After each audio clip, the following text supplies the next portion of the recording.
MBH. Mike, how are you? Thanks, Vicky. I'm great, thank you. Thanks for everybody. Thanks for the invite. Oh no, you're more than welcome. So great to have you here. So excited about everything that's happening actually across the group, but in particular the transport vertical is really going with full steam. Yes. So tell us more about Intercity, Mike. What does it do, and what's your business history? Yeah, well, we're a local-based taxi company based in Stoke-on-Trent. And like many taxi companies, it's been a family-run business for many a year. It was founded by the late Ronald Beardmore in 1969. He started, like most of us did, driving a taxi himself. He had a few other vehicles which he leased out, and that's how he started the business off. He's got two sons, Mark and Malcolm. They both entered the business as drivers as well themselves initially, and they were handed over the reins about 35 years ago. And they started to develop the business together with, new blood, new investment, and they grew the business organically. And I think one of the things they did, they embraced any new technology coming into the industry, which gave them, every time they embraced a new system or anything new that was coming out onto the system, that they took it on, which gave them, I think, a sort of a heads up over the other companies, the competition in Stoke, because they were quite happy to sort of sit back and do the old traditional way. So that gave them sort of a head start. And that sort of left them, they became sort of the forerunners of the industry in our small city, and they became sort of the leaders. The other companies tended to follow what Intercity did.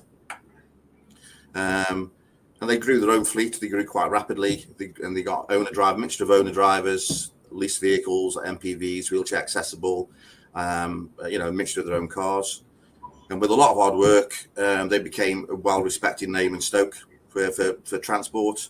And they had built a really good loyal customer base, business customers, account customers, school transport.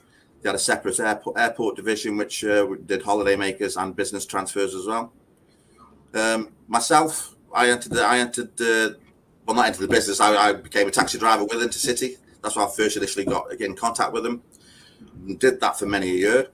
And I actually entered the business as an employer in 2000, and as an employee in 2009. My interview was a bit surreal. It wasn't like any normal interview. It was basically, do you want to come work in the office? And I said, sort of, doing what? They said, well, we don't really know yet. Well, we just think if you come into the office, let's just see how it progresses. And that's what it is. Then over the years, my role increased with Intercity, and I became sort of an integral part of the management team. And we grew the business year on year. And we increased the driver levels to 230, which is the most we ever had. Business was going really well. We experienced growth in all departments of the business. And then COVID hit. So everything stopped. We were doing really well, and just everything stopped, like most other businesses. And so it made us sort of look at our business model again, how we could streamline and how we could keep going through the pandemic. And no one knew how long it was going to last. So it was a matter of, firefighting on a daily basis, really. So we were down, but we weren't out. And thankfully, we did survive COVID, and we're still here and getting back to some sort of normality.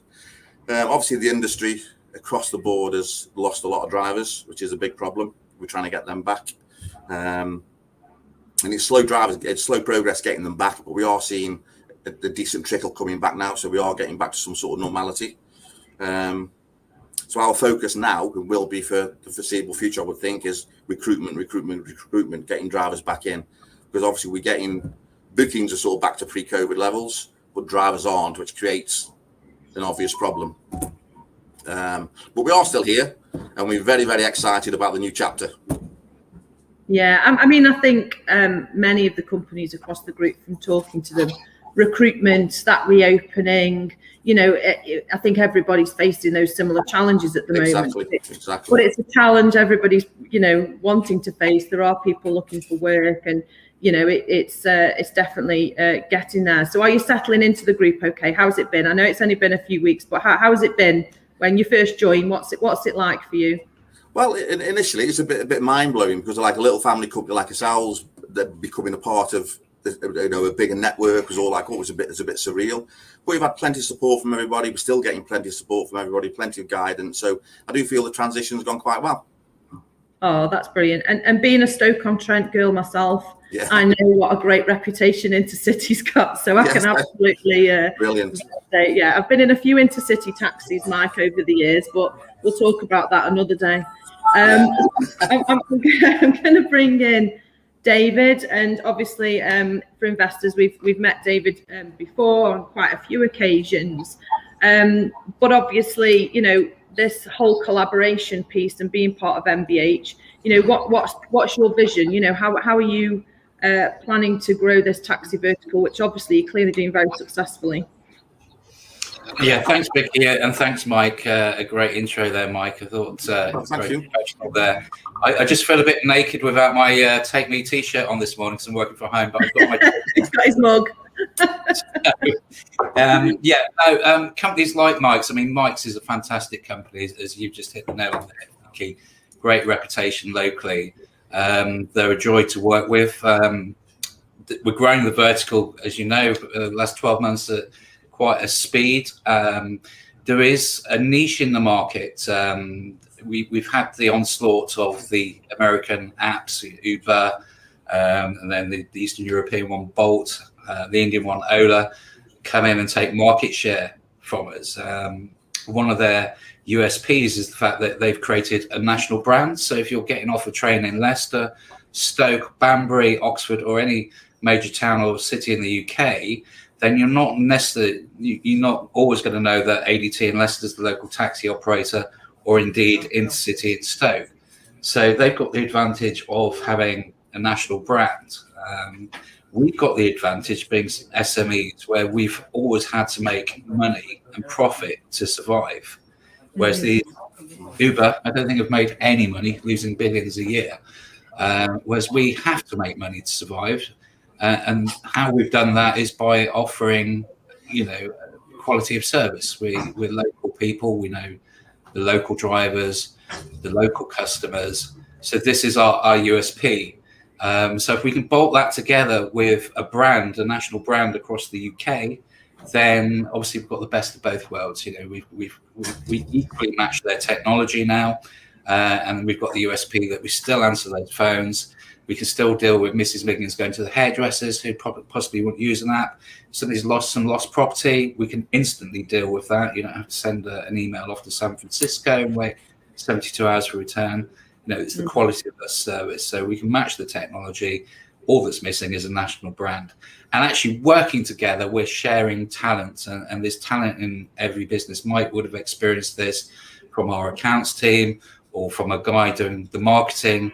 We've got a lot of talent within the industry and within our vertical. So, and with cloud-based technology, we can utilize that. You don't have to be sitting in Stoke to be doing Mike's social media, or likewise doing mine here in Leicestershire. So, the technology is so easy to bolt us together. So phase one is adding companies like Mike's and welcoming them to MBH, or indeed on the wider Take Me network. Phase two will be bringing in the branding and sort of going more uniform with the technology. Yeah, and the taxi companies, they've been around a long time, haven't they? Everybody knows their local taxi company, as they've grown up around you. And, it's amazing to see just how adaptable taxi companies have been over the past few years as well, trying to get in line with the modern technology and all the different apps and things like that. So what kind of things are you guys working on collaboratively? What kind of things have you been doing so far? What kind of things do you plan to do? Okay, Mike, do you want to take that one? Well, for us, during the Take Me group,